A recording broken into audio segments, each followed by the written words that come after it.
Hi, thanks for tuning in to Love Life 2. This is the new season on positive gender dynamics, and I'm your host, Dr. Babe.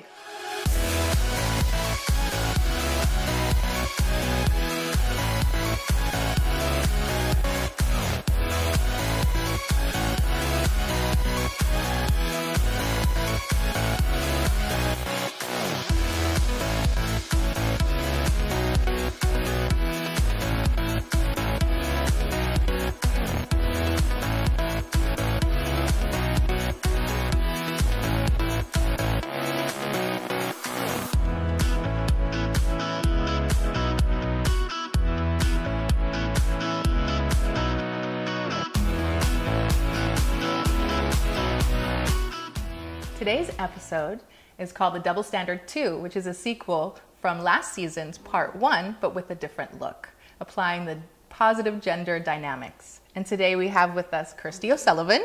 She's a professional actress, and she's transplanted over to the Cayman Islands, working at the Cayman Drama Society. Yes. And you're also married, so that's another relationship perspective that you bring to the table. Thanks for being here. Thanks for having me. You're welcome. And Jermaine Sharpe. Hi. I kind of consider you like an idealist, romantic, sensitive Caymanian man. Right on the head. Among other things, I'm sure. But we'll get to that just after a quick break. So hold that thought. We'll be right back on Love Life.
Welcome back to Love Life. So we're just going to jump right in.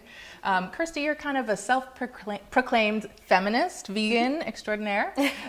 So I wanted to ask you first, what do you think about this double standard idea? Do you feel like there's a double standard between men and women?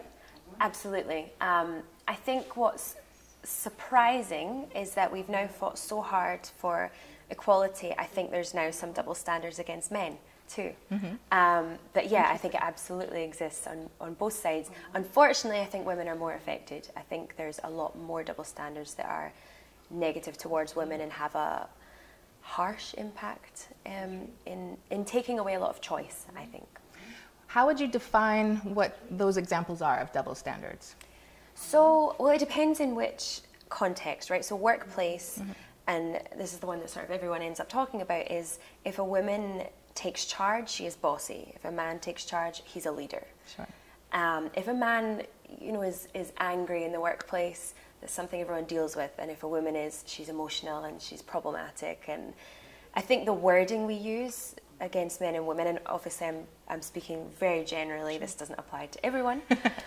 in any of the points I'm sure we'll come up with today don't apply to everyone, but generally speaking, I think there's still a real struggle in workplace. For me though, and the reason I say I think it applies to both, I've seen the other side of that coin.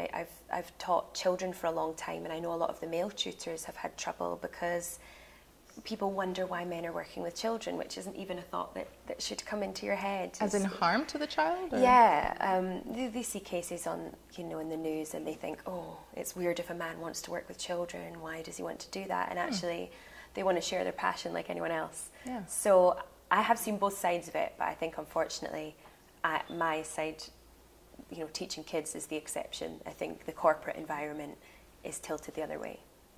Okay, well, before I kind of jump in there too, I would like to hear from you, Jermaine. What do you think about this double standard idea? There's definitely still a double standard that exists. However, I think, as Kirsty said, that the dynamics are changing.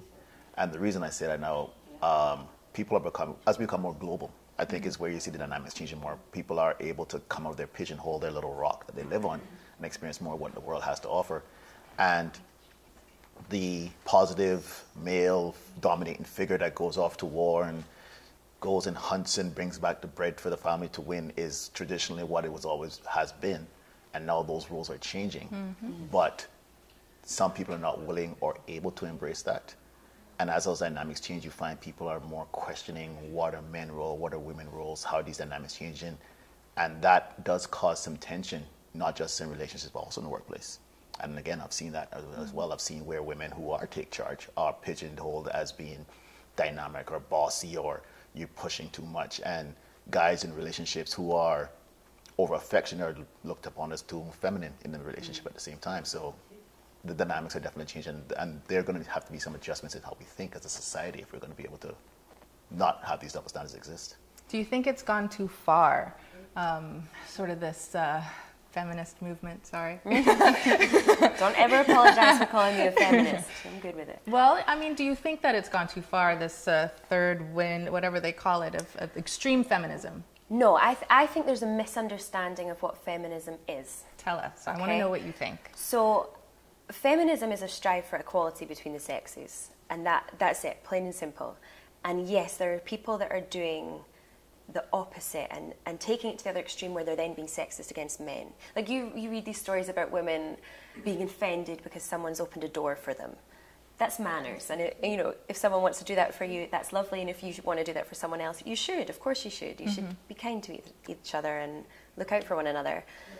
This whole idea that feminism is burning your bra and hating men is You're just... blushing, Jermaine. I'm going to be honest. Like, oh no. The idea was in my head a while ago. I was just thinking that a while ago because, I mean... You're wondering if I'm wearing a bra? No, well, I mean... I'm wearing a bra. Your husband's want to punch me in the throat after this.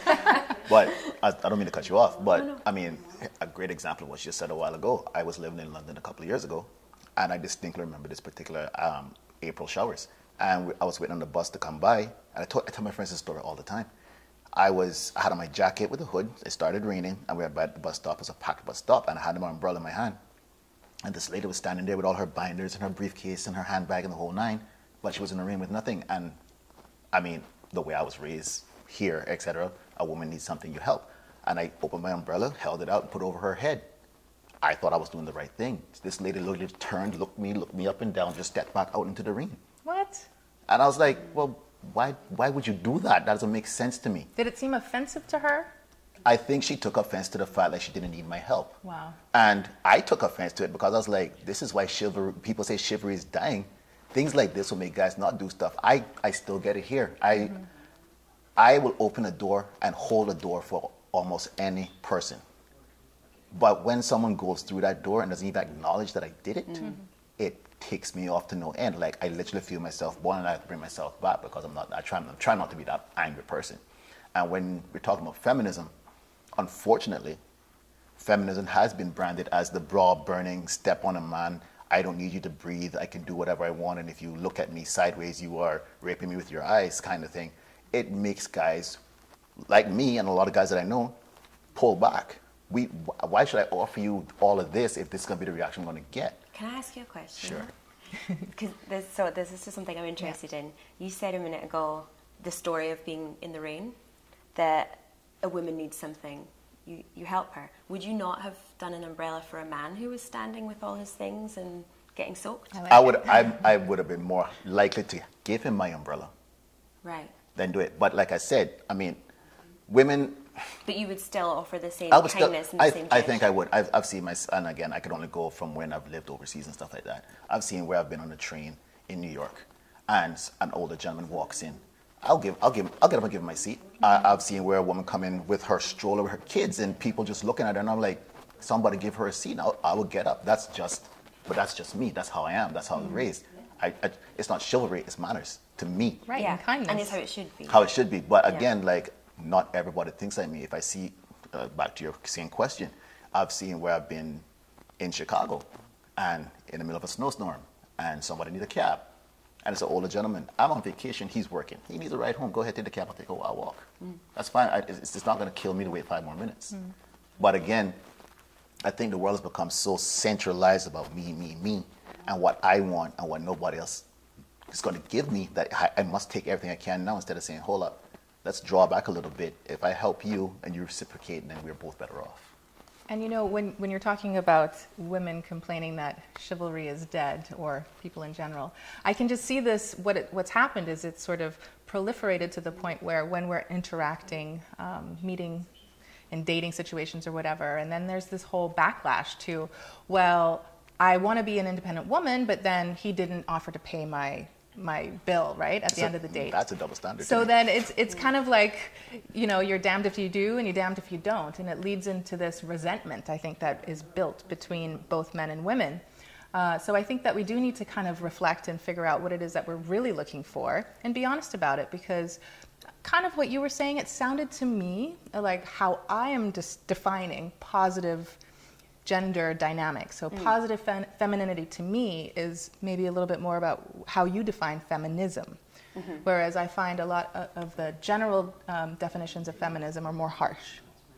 But you know, like the dictionary version of feminism is just about equality between the sexes. But what if men and women aren't meant to be equal? What if men and women are meant to be equally justified but different? And I think that's the controversy. But being different and not being meant to be equal are very different things. But I think people are confused about those. So I do think we need to flesh that out a little bit.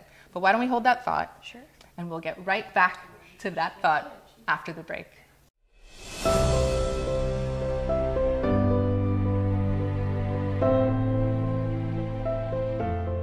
The vision of Have a Heart Cayman Islands is to bring heart health and happiness to children. Every cent raised by Have a Heart goes directly to the delivery of health care for these children.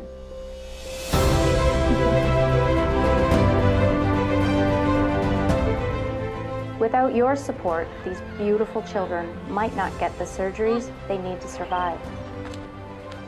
Have a Heart partners with local and international organizations to subsidize and provide life-saving heart surgeries to children from around the world based on their financial need. We rely solely on donations and contributions to ensure we can keep mending these little hearts.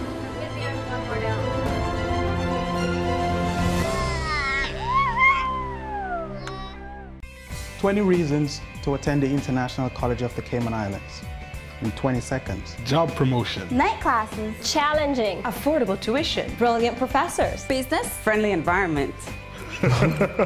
Accounting. Finance. Liberal arts. Leadership. Broadcasting. Enthusiasm. New career. Associate. Bachelor's. Internship. Diversity. 40-year history. Hey, that's only 19 reasons. We're internationally accredited. Yes, cut.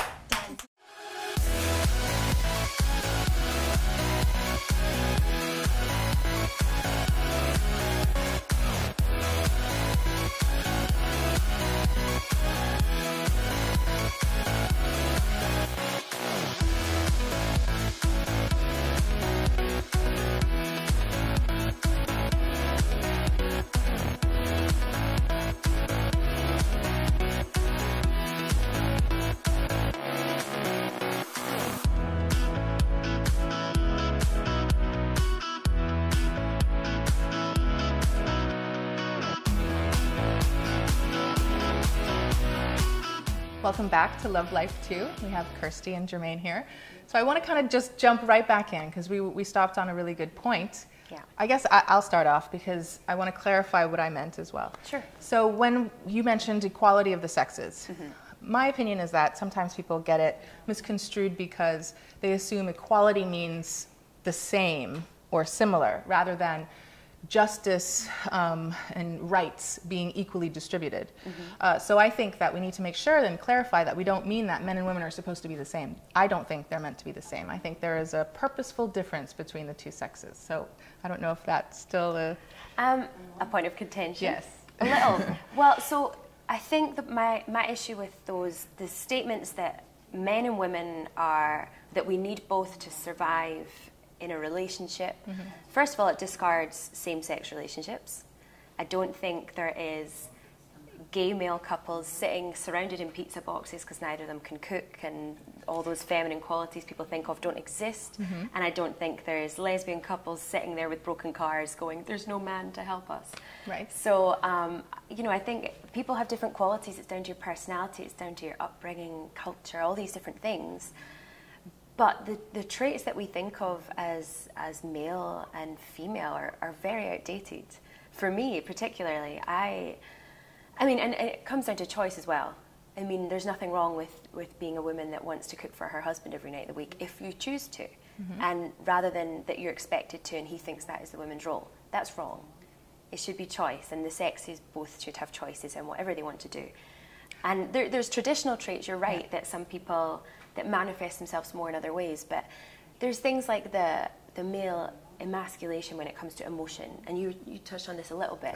The suicide rates in males are so high, and it is largely due to the fact that we are saying men shouldn't be like this, and men should, we're oppressing them. Or could it possibly be, I'm just throwing it out there, I haven't actually thought about this before now, could it be that men are that depressed because they're not allowed to be men anymore? They're not allowed to express themselves in true masculine form because a lot of women have taken charge. I think there's kind of like a predominant female socialized culture where women are pedestalized and mothers are considered sort of the end-all be-all of existence. And so we've lost a little bit of this masculine man, the father, the strength, the character building position in families and culture in general.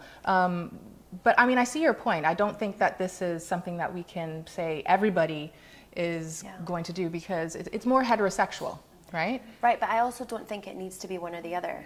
Why can't I be a strong female and my husband be a strong male? Definitely. Right? I don't think it needs to be that we need both. And I don't think the idea of balance, and I know where you're coming from, that you bring your strengths to the table, but some people, especially with relationships, some people's relationships work because they're polar opposites and they bring something for each other, and some people's relationships work because they're really similar and they do the same things, they'll cook together or travel together, whatever. I don't think you need to have every base covered to have success in life and relationships, and I don't think males need to conform to what people think of as masculine, or females need to conform to what people think is feminine unless they want to. And we should have the choice that any of those traits belong to any of us as humans. They're just human qualities. Any of us can cook, clean, drive a car, enjoy, sports. But here's an example. I haven't been working out very much lately, but typically that's part of my personality. I'm a tomboy, I'm an athlete, I love to work out. And lately, because I've been really making an effort to being more feminine or bringing my femininity out, I realized that there's a time and a place for it. When I'm in a relationship and I have a boyfriend or a partner, I can't be that more masculine version of myself with him dynamically when we're trying to relate to each other, because it breaks down our sexual chemistry. So I am trying to reserve my more masculine elements for outside of our heterosexual relationship. So I'm being more masculine and tomboyish at the gym or playing volleyball in those appropriate environments. And then when I'm with him, I allow myself to be more, choosing to be more submissive, to be more feminine and supportive and nurturing intentionally, because I think it then builds that more appropriate and corrective sexual dynamics between us. And that's where we come with what one of my friends called the A-B relationship. Everybody has a role to play. Now, Captain and co-captain. Captain and co-captain, and that's not saying that the man has to be the captain in a relationship. It could go both ways. But then we go back to the previous comment earlier about the emasculation of the male species. Now, I've seen it here, where not all women allow a man to still be the man in the relationship. And a lot of this comes as well with just simple things as salaries. I've seen where people in a relationship with a woman makes more money. She makes it a point to make him know, I make the money in this relationship. I'm going to make the decisions. And you could actually see the guy physically, emotionally start to contract. He starts to pull away, and she wonders, why is he doing this to me? You're not allowing him to be a man. Whereas I've been in a relationship where the female is making more money than myself, or she has money at the time and I don't. But instead of her paying for the dinner, she'll give me the money and allow me to pay for the dinner. It doesn't seem like much to some people, but by you allowing him to be the man in the relationship, allowing him to take the lead, it allows him. I know, I'm waiting for you to jump in. It allows some reciprocation. I'm going to tell you, from a man's point of view, it might seem that you are coddling him or bringing him along, but there are times, and I'm speaking from personal experience now, there are times when, as a man, and I'm in a relationship, and you're dead asleep, I'm sitting down at night worrying about, how am I going to make ends meet tomorrow? Am I going to be able to give her everything she needs? Will I be able to be the man that she wants to? I have literally sat up at night, not slept, because I'm making sure that everything I do is to make sure that she never wants anything in life. But you're not seeing each other as equals. It's not that you're much. seeing yourself as someone that has to do but that's his role. But that doesn't mean you're not equal. I'm going to be okay. I disagree. But here, okay, for me, and again, everything I'm going to talk to you guys about today is personal experience. I was always raised to believe that a man provides for his family, period. There's no ifs, ands, or buts about it. There's no debate. If you don't have a house to put your wife in, you don't get married, you don't get her pregnant, because you have to provide for your family.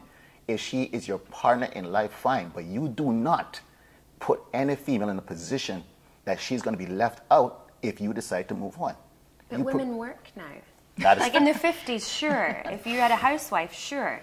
If you have a partner who works, you do not need to provide and look after her, because she can do that herself. But I'm not arguing about partnership. I'm not arguing about the partnership.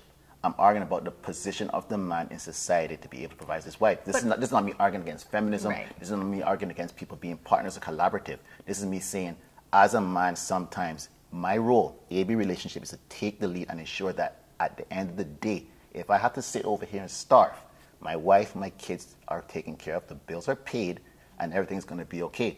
Collaboratively speaking, that is fine, but I'll make the sacrifice to ensure that's done. That's right, me. But you've given yourself that role. No. Taking that role and saying, I'm the man and then I have to do this. But if you emasculate me as a man, if you pull that away from me, if you take everything that I have been taught to say that I am going to be this one that's going to be the one. I'm not saying that, again, don't get me wrong, I'm not saying that in a relationship, everything is 50-50. But Jermaine, I would add, it's not what you've been taught, it's actually what you were born with. And because evolutionary psychology really does support all of those roles. It's ingrained in our genetics for the man to be the provider and to worry like that. What's happened is we socialize differently now. So when you said, well, women work and whatnot, but is that you as a woman trying to tell men what they should do when they're telling you? No, it's me having options. But it's what me choosing to be my own person. Yeah, but can you do that? I think it's sad that there's that feeling, because you said, if you take that away from me, why do you not see it as them giving you something? If you have someone that wants to give to you and work and provide for you too, isn't that a nice situation? Why is that them taking away who you are? Let me flip it on you then. Suppose I decide, genetics being what they are, modern medicine being it is, that I want to be the one to have the kids, not you. Sure. Would you be fine with that? If it was possible, absolutely. Why? Because if that was your choice, but then you're not the mother. But then you're not I'm the still a mother. But you're not. You haven't had the opportunity to have this life grow inside of you. But if every mother I've ever spoken to has talked about the connection with their child, because that child is, the child was born and then they raised inside of them. The child heard their heartbeat first. That's that motherly connection. You're actually if bringing I took that away from you, what would you do? Before we go off on that, you're bringing up a good point, because we're talking about the double standard. And I was talking to somebody the other day, and they mentioned this old show about dinosaurs. I forget what it was called. And it was The Mummy and the Not the Mummy.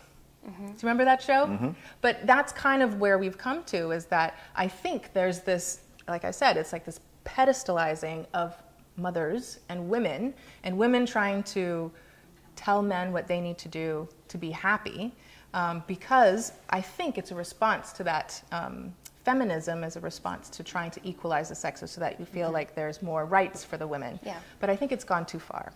So we have to remember the position that the men are in from their perspective. So I do see what both of you are saying. I feel like we could talk about this for a lot longer. I could put boxing gloves I on. know. And Yeah. you know, last season we did make a part 2, but this would be a part 3, but maybe we can think about that. But I really do appreciate your time and putting it all out there, Kirsty and Jermaine. No problem. But we're wrapping up today. But thank you for being here. It's a good fight. Still friends, I love it. Thank you for watching Love Life 2. Come back next time.